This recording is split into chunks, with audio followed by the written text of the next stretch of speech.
Hello, and welcome to the last video in this video series. In this video, we focus on one strategy that is increasingly used by some big corporates and industries to increase their profit by manipulating the public and avoiding regulation of their risky technoscience products. That is astroturfing. If you haven't yet, please watch part 1, 2, and 3 of this video series. You can find links to these videos in the description. Astroturf broadly refers to creating and spreading of fake purposeful messages in ways that make these messages appear as authentic and publicly generated and supported. For example, this can take the form of buying fake followers on Twitter, posting positive or negative reviews on Google using fake identities, signing petitions with fake names, paying people to demonstrate in the street, or creating fake activist groups with misleading names to give the impression of grassroots or public support. In this video, we will focus on this last one as a main strategy that is usually used by some big corporates and industries.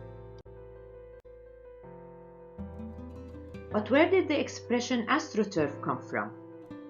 One day in 1985, Texas Senator Lloyd Benton received what he perceived as a mountain of cards and letters that seemed to promote the interests of insurance companies. Suspecting the actual public origin of these letters, the senator concluded a fellow from Texas can tell the difference between grassroots and astroturf.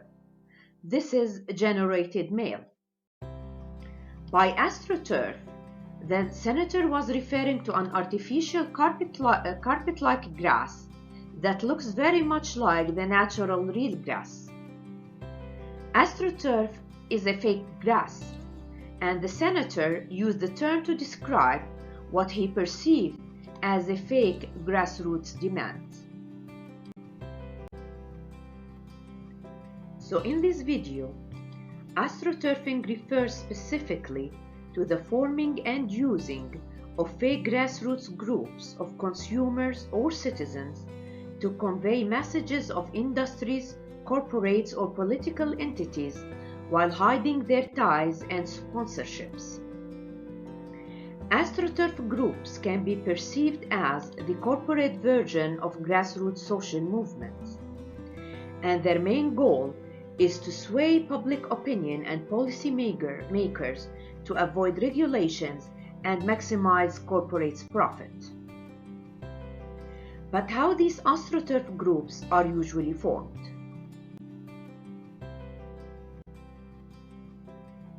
When corporates and big industries are faced with possible governmental regulations on their technoscience-based products and services, they tend to use different tactics and strategies to delay regulations and avoid possible legal consequences. One of these strategies is to form and to financially sponsor a front group to indirectly advocate for and represents corporates' interests. To do so, corporates and industries usually hire a third party, a public relations firm, to form the front group, while hiding the direct tie and explicit relationship between this front group and its parent company. Therefore, these front groups usually appear as independent, voluntarily, or charitable, while in reality they work for the parent companies. There are different types of front groups, and when those groups involve fake grassroots citizens' engagement and focus on influencing public opinion while hiding their true sources, they are called astroturf organizations. This, of course, doesn't mean that there is no actual independent citizen groups that might voluntarily support some industry's goals and products. And in some cases, the links between front groups and their parent companies are explicitly stated. However, Astroturf is when the front group is intentionally created to mask the true identities and interests of the parent company.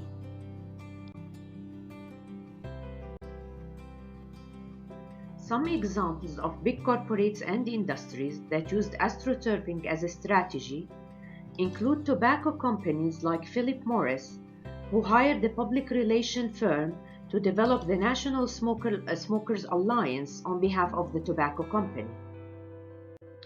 Another well-known example is the fossil fuel industries and their associated oil and gas companies who used astroturf groups to cast doubts on possible human contributions to climate change.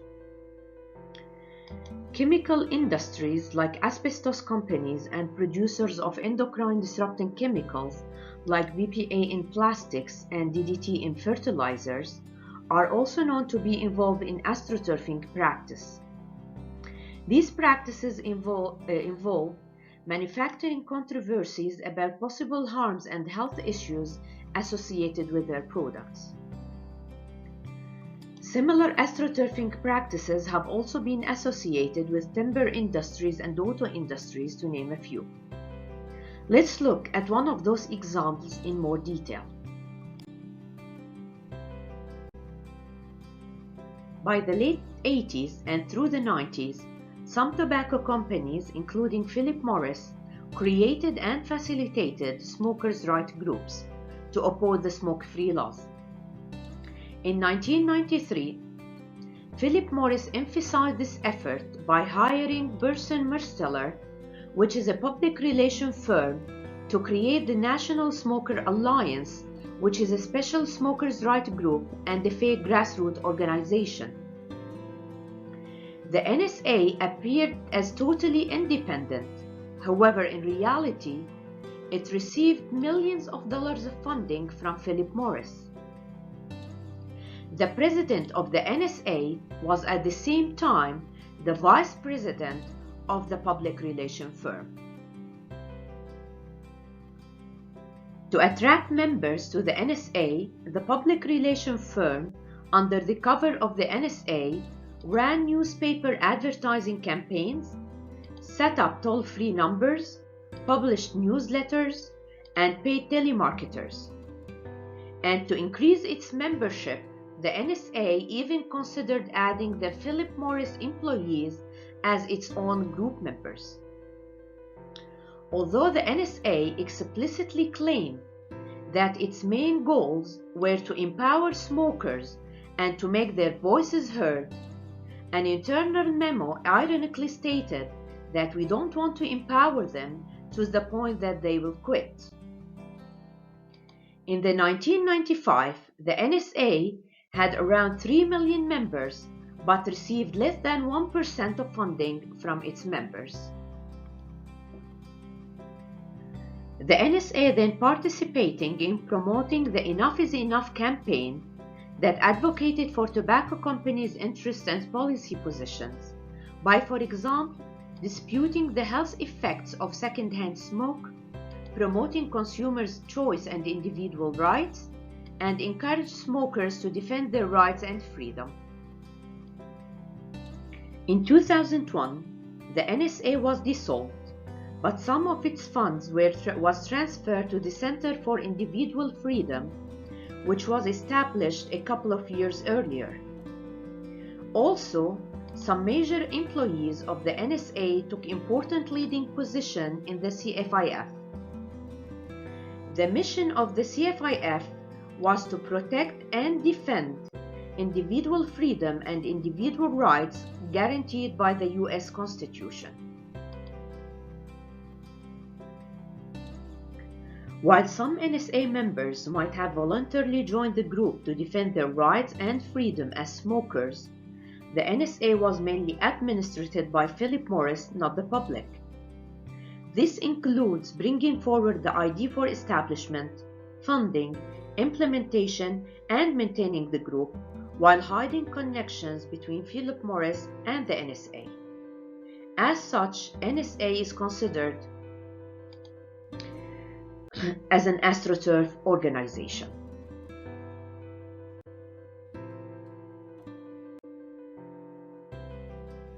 But how might astroturfing help corporates and big industries to delay or avoid regulations?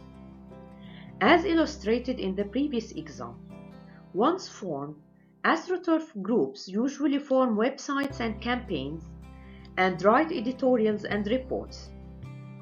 They also published bioscientific studies to sway public opinion about actual problems associated with their technoscience products, such as casting doubts on health problems associated with tobacco smoking. They tend to present these products in a positive light while attacking and dismissing opposing scientific reports that criticize these products and describe them as risky. And because astroturf groups look very much like grassroots ones, their messages sound more credible, legitimate, and convincing. Therefore, the public become confused from the contradictory scientific information that they are receiving. This prevents the public from making informed decisions or taking informed, responsible actions to address these risks. In other words, astroturf groups tend to intentionally manufacture doubts and controversies to confuse the public. And by manufacturing doubts and controversies and swaying public opinion, astroturf groups can be used as a platform to form pressure groups to affect regulators and policymakers, resulting in avoiding, minimizing, or delaying regulations. When communicating with the public, organizations, including astroturfs, usually create storylines to affect public opinion. These storylines usually emphasize certain ideas while hiding and disgracing others. They also use different frames or themes to present their stories and messages. These frames and themes can be environmental, economic, scientific, political, religious, or any others. In the case of the National Smoking Alliance, the created storylines emphasized individuals' freedom and their right to choose to smoke. At the same time, they hid harms and health problems that are caused by smoking. And they disgraced increasing tax over tobacco products. The storyline created were framed within political theme of liberty and freedom to avoid regulations over tobacco products. In small groups, discuss how might these storylines affect the public opinion. Now that we had an idea about how astroturfs and their storylines are created, it's important to note that to affect public opinion, tobacco companies had to align different entities to mobilize their messages. These entities not only included human actors, such as cigarette smokers, but also organizations like smokers' rights groups and public relation firms, inscriptions like scientific reports and newspaper articles, technologies like websites, and symbolic messages such as individual rights and the image of grassroots. These entities were aligned to work in harmony in order to send persuasive messages about tobacco smoking. Currently, tobacco companies are using similar alignment strategies and forming astroturf campaigns in order to change vaping laws. In small group, read this article from the Sydney Morning Herald and create a mind map illustrating the different entities involved in this astroturf campaign and their possible relations. You can find a link to the article in the description. After creating your mind maps, discuss the storylines that were created by the Philip Morris and their astroturf groups about vaping. What messages were stressed? What ideas, information, or messages were hid or disgraced? And what frames and themes seem to be used to present these messages? How might these storylines about vaping affect the public opinion? Now that we had some understanding of astroturfing as a tool to manipulate the public and policymakers, it's important to understand that astroturfing is also a display of widespread for-profit control techniques that aim at supporting benefits of a few powerful entities like big multinational corporates and industries, despite serious harm for the individual societies and the environment. Main components of these for-profit techniques are privatization of public goods and reducing governmental regulations over products and services. Privatization of public goods is the transfer of a public service like education, transportation, or health services from public to private ownership, so the government is not responsible anymore for providing these services. Grassroots groups are usually originated and maintained by the public and function mostly for the well-being of the general public. Through astroturfing, grassroots work is transferred from the public to the private control. Grassroots for hire are created. At the same time, they are used to reduce governmental regulations. But you might ask, how can we distinguish between a genuine grassroots organization and an astroturf one? Unfortunately, it's not an easy task. But you can do your research to investigate more about the organization that interests you.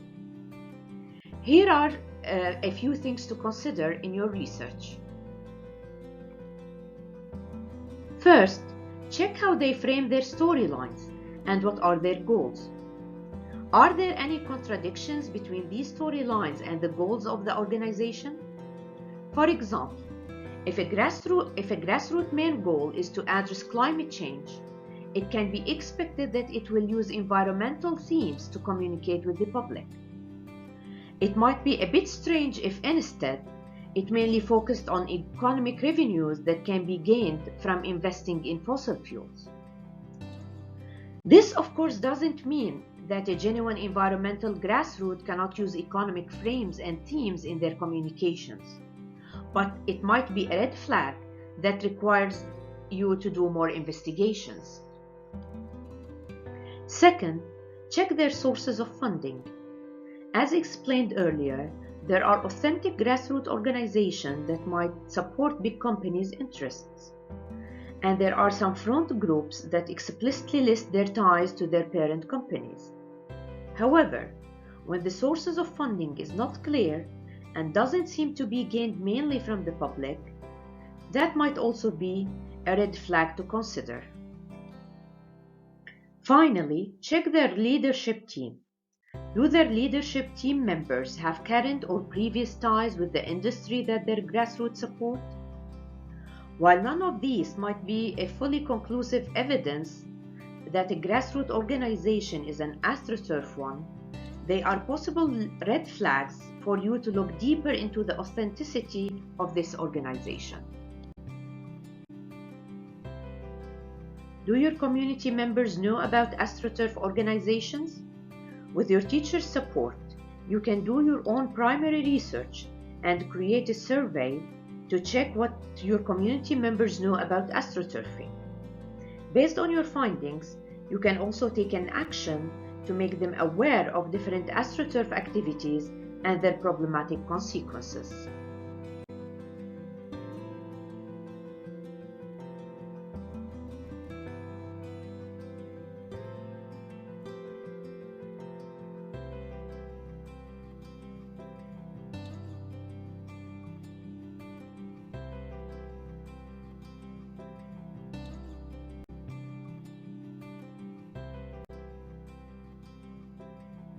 Thank you for watching.